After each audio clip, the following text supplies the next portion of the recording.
O jornalismo da região com responsabilidade e credibilidade. Você ouve aqui, na Antena 8 FM. Jornal da 8.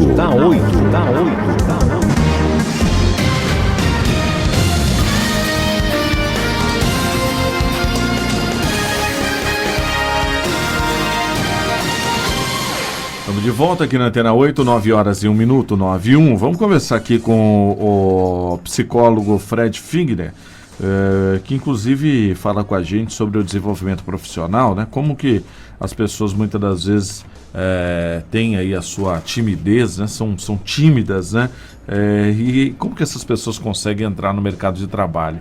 É difícil, né? Complicado essas pessoas conseguirem, até mesmo para elas fazerem uma entrevista e tudo mais. As pessoas que são muito tímidas para conseguir um emprego, fica muito mais difícil. E não é só na hora do emprego, na hora da demissão também, né? É bastante complicado. E o Fred Figner, psicólogo, está na linha e pode nos ajudar até para orientar essas pessoas que muitas das vezes está na busca dessa vaga ou até mesmo precisa se relacionar dentro do mercado de trabalho, né, César? Exato. Fred, muito obrigado por atender a nossa emissora, esclarecer aos nossos ouvintes para esse bate-papo, né? Que é informal, mas vai ser bastante ilustrativo. Muito obrigado, um bom dia a você e já inicio pedindo que você fale o que é timidez profissional. Bom dia, obrigado pelo convite. Bem, antes da gente falar um pouquinho sobre timidez profissional, né, vamos entender um conceito que eu acho que é bastante importante. Existem pessoas, né, introvertidas e extrovertidas. Então, o que são pessoas extrovertidas, né? Segundo Jung, que é um dos grandes mestres da psicologia. Os extrovertidos são pessoas que se alimentam da energia social, ou seja, eles precisam da conexão social para poder sentir-se bem. Ou seja, aquela pessoa que chega no final de semana, ela já vai pensando com quem que ela vai interagir, com quem que ela vai manter contato. São aquelas pessoas que, se você manter muito tempo elas num ambiente sem se relacionar com as pessoas, elas se sentem desconfortáveis. Elas precisam da conexão social, elas se nutrem do social. É um traço de personalidade normal, né? O nosso país é um país mais extrovertido. A gente mantém festa, sociabilidade muito alta, tal. Em outras culturas são países mais introvertidos, com sociabilidade baixa. O introvertido, eles são aquelas pessoas que elas se alimentam e se nutrem do seu mundo interior, da sua própria energia, né? Então, se você colocar essas pessoas em ambientes muito barulhentos, com muita gente, com muito estímulo, com muita coisa, elas ficam cansadas. Na verdade, nós temos ambos, né, a introversão e a extroversão. E por que eu estou contextualizando isso? Porque a timidez, ela vai ser uma autoavaliação, né, um autoconceito negativo que eu tenho sobre mim. Então, por exemplo, eu não vou falar em público porque as pessoas vão me avaliar, vão me julgar e eu vou me sentir extremamente inibido. Ou na hora de uma entrevista, eu vou me sentir extremamente desconfortável porque eu vou ser avaliado. Então a timidez tem a ver com essa retração, né, com essa social, com essa questão de que as pessoas vão me avaliar. Mas existem extrovertidos tímidos, assim como introvertidos tímidos. Então, é bem interessante a gente poder clarificar um pouco isso, porque eu, por exemplo, sou um extrovertido. Então eu preciso de sociabilidade, de conexão com pessoas, mas dependendo de uma situação ou outra, eu acabo ficando tímido, ou seja, eu tenho essa retração social. Quando, por exemplo, quando eu tenho altíssimo nível de exposição, então eu posso me sentir tímido porque, vou pensar assim, posso ser avaliado.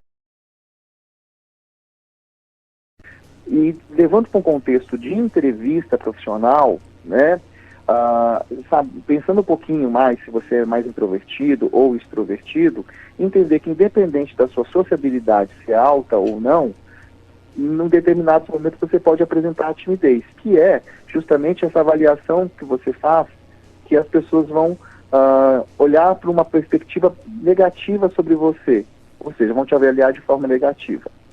Espero ter ficado um pouquinho mais claro sobre essa explicação que é introversão, extroversão e timidez. Perfeito. E como ocorre a timidez profissional? E como ela impacta no dia a dia do profissional? Os profissionais que são muito tímidos, né, eles vão ter uma certa dificuldade de apresentar reuniões, apresentar projetos, como você mesmo citou, passar por entrevistas, em alguns momentos pode ser que ele vai precisar vender uma ideia, um projeto, e ele vai precisar se expor. Então, o que a gente pode fazer em relação a isso?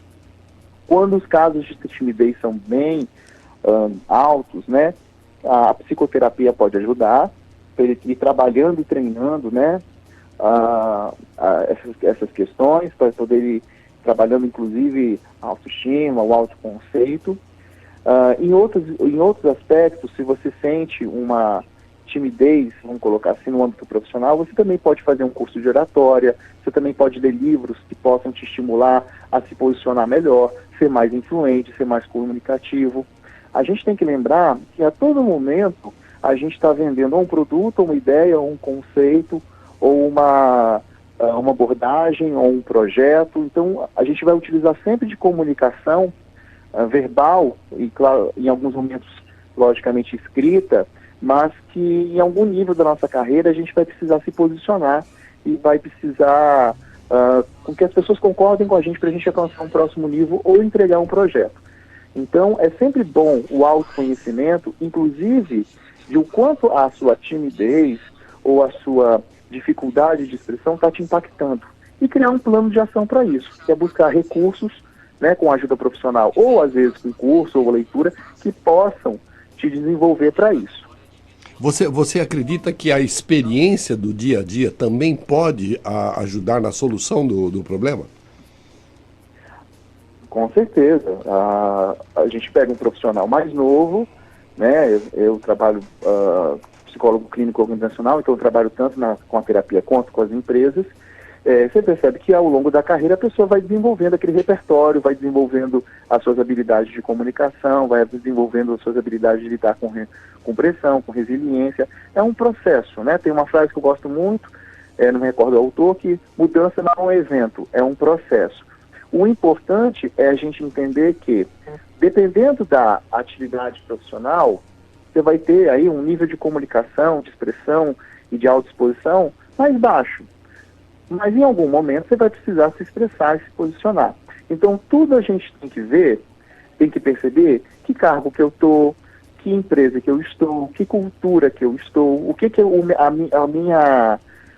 cargo e a minha função me exigem, se a minha questão de timidez e comunicação está impactando nos meus resultados. E a gente só consegue fazer isso de uma forma, parando e fazendo uma autoanálise.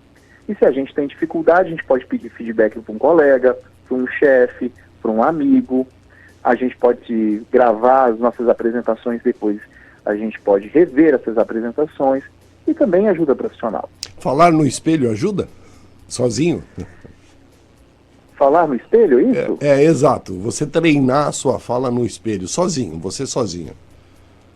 Olha, acredito que sim. Eu vou dar 2 dicas.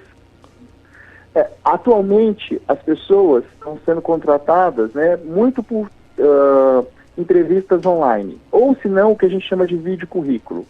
O que é isso? A pessoa ela grava um vídeo de 2, 3 minutos, a empresa passa aí uns 3 ou 4 tópicos, e a pessoa faz um vídeo como ela estivesse se apresentando, né? É o vídeo currículo. Faça um roteiro. Então faça um roteiro antes de falar no espelho, como você sugeriu, para treinar, mas também na hora de gravar um vídeo para poder fazer uma entrevista, ou de mandar um vídeo com a empresa que solicitou, isso está ficando comum, faça um roteirinho com alguns tópicos, quem sou eu, o que eu gosto, qual a empresa, experiência profissional, minha formação, e o principal, quais foram os projetos que eu entreguei e quais foram os resultados que eu obtive. Beleza, né? E você vai escrever isso. E isso tudo está dentro de onde? De planejamento. Você vai falando e eu faço uma retrospectiva nos eventos da minha vida, isso é natural. Mas eu queria fazer uma outra pergunta para você. Muitas pessoas estão insatisfeitas com o seu trabalho, né? Às vezes não se adequam àquilo. Qual é a melhor forma de planejar a mudança de carreira? Tá. Eu recebo muitas pessoas que estão insatisfeitas com a vida profissional e aquela questão toda e tal. O primeiro ponto, que para mim é fundamental, é o autoconhecimento. Então, como é que é a minha personalidade, o meu perfil, como é que está o momento da minha vida, como é que é a minha realidade. o que eu quero fazer em curto, médio e longo prazo, né? Depois, para poder trocar de uma empresa ou para trocar de área, como é que está o meu mercado? Esse meu mercado está contratando? Está parado? Né? Para eu poder ir para uma outra empresa, uma outra área, que tipo de cursos eu tenho que fazer? Então, gente, é sentar e realmente colocar numa planilha e se organizar, criar um plano de ação. Antigamente, né, há muitos anos atrás, estava insatisfeito com o trabalho, você mudava de um trabalho, mudava de área e tal. Hoje em dia tudo existe critérios, métodos, e aí quando a gente fala de carreira, a gente também fala de planejamento estratégico. O que eu quero dizer com planejamento estratégico? Você criar um plano para poder chegar nos resultados. Só que eu percebo também que a maioria das pessoas, elas estão insatisfeitas, às vezes elas têm dificuldade de reconhecer o que é a insatisfação, mas elas também têm dificuldade de entender para onde elas querem ir. E aí não tem mágica, é um processo de descoberta. Por isso que quando a gente fala de autoconhecimento, essa palavrinha, né, ela é tão profunda porque ela demanda investimento de tempo, energia, afeto e muitas vezes de recurso financeiro.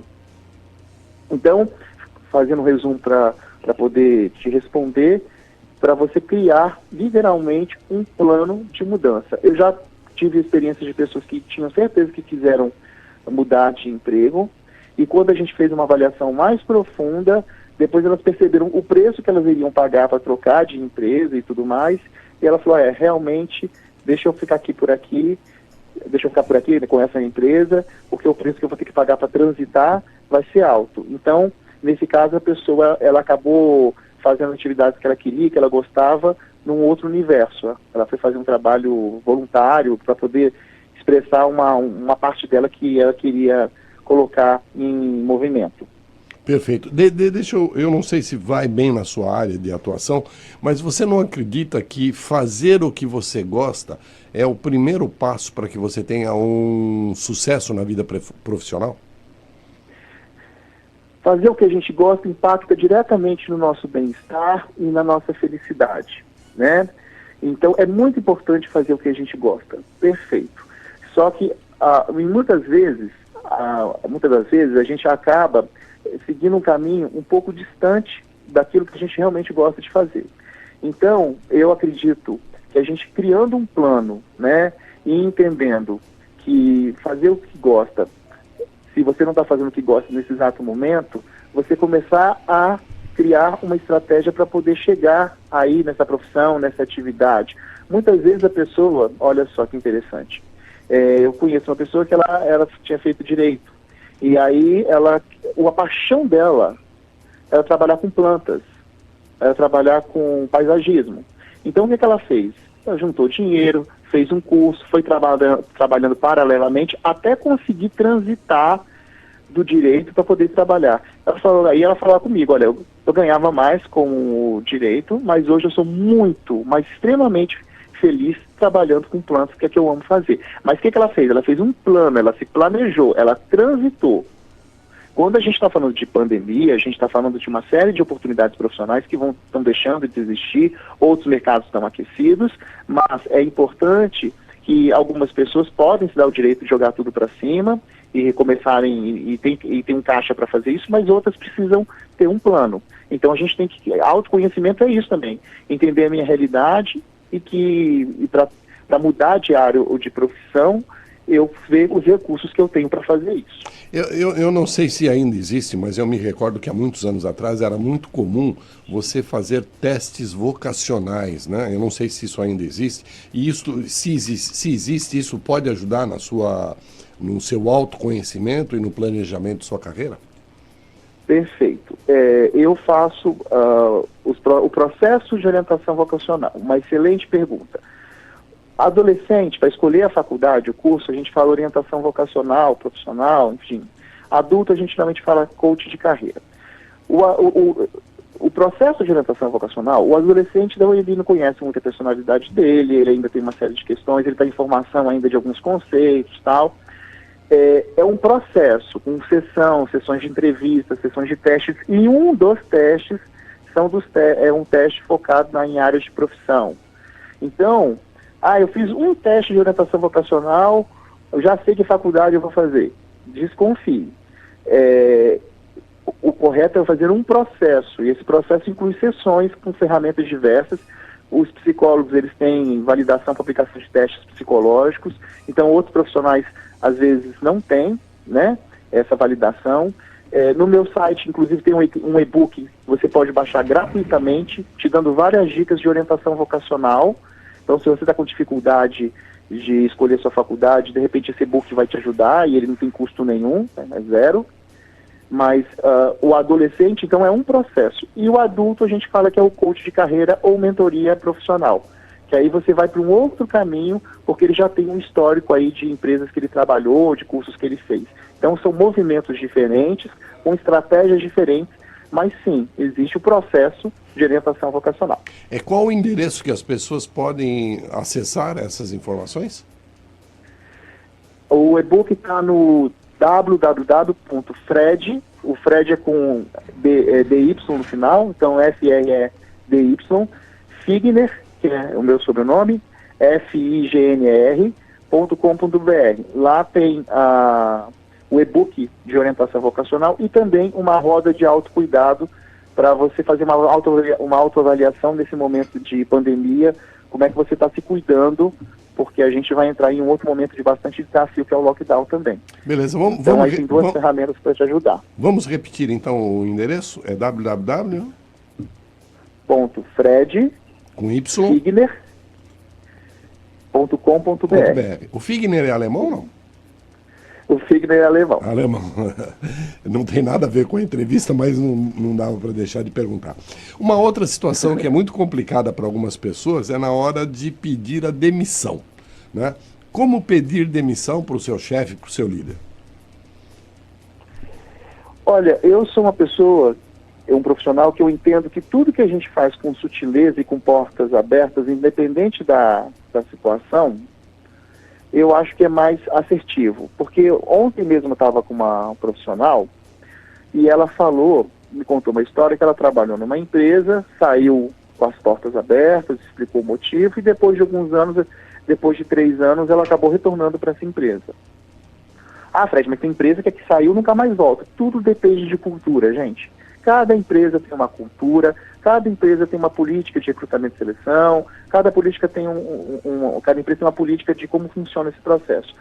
Eu acho interessante a gente sair com as portas abertas, ter uma conversa sincera, com uma comunicação não violenta, porque depois, inclusive, pode ser que a próxima empresa se recorra ao seu chefe anterior ou RH da sua empresa anterior para poder pedir referências suas. Certo. Então, que bom sair, né, com as portas abertas. Lógico que existem casos e casos, né? Existem situações e situações. Mas se a gente puder sair com as portas abertas, sempre é a melhor situação. Você nunca sabe se você vai voltar, se você no mercado, às vezes dependendo da área, o mercado é pequeno, as pessoas se comunicam. Então, na hora da entrada da empresa, a gente tem que sair pela porta da frente e, se possível, fazer o máximo para sair pela porta da frente também. Perfeito. E mais uma coisa, quais as dicas que você dá para que se planeje, né, para as carreiras, porque nós estamos vivendo um momento de transição, né? A pandemia está nos impondo uma série de mudanças nos hábitos, nos costumes, né? Qual a dica que você dá para a carreira, né, para quem está tentando planejar uma carreira daqui para frente ou 2021? Tá, vamos lá. Com algumas dicas de carreira. Primeira grande dica, se conheça, tá? Existe várias ferramentas, até mesmo na internet, para você parar e fazer um processo de reflexão, o que você gosta, o que você não gosta, para onde você quer levar a sua carreira, e depois estudar o mercado, estudar quais são as profissões dos próximos anos, quais áreas vão crescer. Algumas áreas, pessoal, infelizmente, com o passar dos anos, vão deixar de existir, algumas profissões. Tem profissões que as pessoas que estão fazendo agora o 2º grau, o ensino médio, quando elas forem concluir a faculdade, vão existir um monte de profissões que não existem agora. Então, ficar ligado. Meu pai brinca, né, que quando um homem que quando ele sabia digitar digitar nem falava, né, datilografar, a máquina de escrever, ele já estava empregado. Hoje em dia a gente sabe que cada vez mais a gente é exigido a se atualizar e entender o que está acontecendo. Então, é um olho no presente e um olhar para o futuro. uma outra grande dica para os adolescentes que estão me escutando agora, nesse exato momento, né? Façam inglês. Se eu não tenho grana para pagar, existem muitos cursos de inglês de forma gratuita, existem instituições religiosas, ONGs que dão aula. É muito, muito importante ter um próximo idioma, já é e vai ficar mais. Muitas oportunidades profissionais são perdidas por falta do bendito dos idiomas. Então, se você tem oportunidade e tempo, né, invista no seu desenvolvimento da sua carreira. Então, o inglês. Eu já tenho inglês, ótimo, vai aprender o espanhol. Eu já tenho espanhol, ótimo, vai aprender uma outra língua.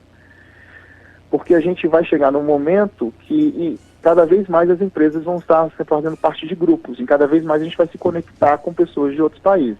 Eu conheço gente que tem um chefe em outro país, nunca se tocaram e trabalham juntos, cada um no seu país, e ele responde diretamente uma relação de hierarquia. Então essas são as dicas: autoconhecimento, conhecer o mercado, estudar o mercado, investir em idiomas. E a quarta que eu quero finalizar: deixe seu currículo preparado. Então, muitas vezes vem muita informação deturpada de currículo, modelos muito equivocados. Peça uma pessoa que trabalha no RH, na área de gestão de pessoas, um amigo de um amigo, alguém, para revisar o teu currículo, revisitar e te dar umas dicas de melhoria, para inclusive apresentar os resultados que você teve em cada companhia. Com certeza. Bom, Fred, eu só posso aqui agradecer a sua atenção. Eu já estou acabei de receber uma mensagem aqui pelo Face da TV, dizendo, foi Mariana Diana, ótima entrevista, psicólogo Fred Figner, muito legal quando a gente tem o retorno dos ouvintes. Bom. Né? Eu queria imensamente agradecer sua atenção, deixar os microfones aqui da Rádio Antena 8 e da Caraguá TV abertos toda vez que você tiver alguma coisa interessante. Fique à disposição para nos ligar, independente do nosso convite. As portas estão sempre abertas. Nós acreditamos que, por sermos um veículo de utilidade pública, tudo que a gente puder fazer para somar, para melhorar a nossa sociedade, nós devemos estar fazendo. E eu deixo aqui o espaço para você dar os seus dados, telefone, endereço, o que você achar necessário ainda para bem informar o nosso ouvinte. Bem, eu agradeço o convite. O meu Instagram é o Fred Figner, conforme o site, tá? E aí o Facebook também, e o LinkedIn também. E deixando uma mensagem só para os seus ouvintes: mantenham o otimismo, tá? É o otimismo que vai mover a gente esse ano, um ano de bastante desafio. O pessimismo, ele vai acabar atuando na nossa cabeça, fazendo com que a gente seja engolido pelos problemas e pelas situações adversas. Então mantenham o otimismo, porque vai ser um ano de bastante desafio ainda, mas se a gente manter a cabeça com foco em solução, que é o otimismo, vai ser mais fácil a gente conquistar as questões pessoais, profissionais, de vida, do que a gente focar somente em aspectos daquilo que pode dar errado. Então, muito otimismo para a gente para esse ano. Um abraço, até a próxima oportunidade. Falou, Fred, muito obrigado, bom fim de semana a você. 9 horas e Igualmente. 24 minutos aqui na Antena 8 FM e o Jornal da 8.